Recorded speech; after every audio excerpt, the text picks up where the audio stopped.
I would just want to make a quick appeal to the government of Ghana. Apart from my work as a journalist, I also speak in journalism training institutions. And when you speak to young journalists or those under training, they tell you investigative reporting is an area they are unwilling to venture into. When you ask them why, they tell you it is dangerous, and they are right. But there's danger everywhere. The problem is that there is impunity in what happens when people harm journalists here. My appeal to the government of Ghana is to stop living in denial. When an investigative journalist was murdered in the Netherlands, the EU said this was an attack on democracy.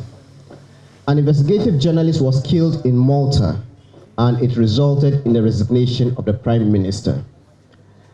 An investigative journalist was killed in Ghana here, and the President of our Republic went to the Bar Conference and said this was not an attack on press freedom. If that is not, then what it is? Then the worst of it all is that just last year there was a program at the German ambassador's residence, and the Deputy Minister of Information was there and said we should be cautious in saying Ahmed Swale was a journalist. And her reason, the ministry had done their checks at the the NMC, National Media Commission, the GGA, and also Giba and others, and they did not find Ahmed Swale's name there as a journalist. This, I believe, is not helping in the fight against impunity. If we are not careful, it is going to get worse. Already, a good number of journalists are leaving journalism to the corporate world because the media doesn't pay.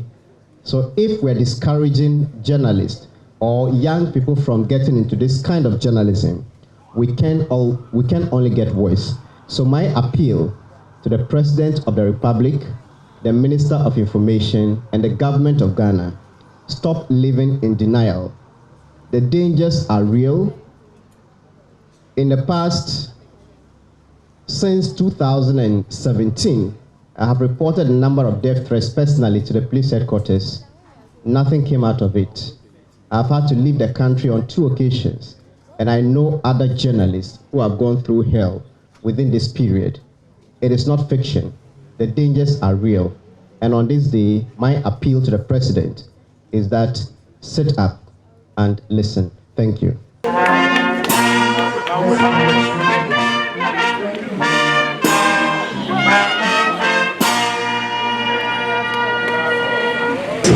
Thank you very much.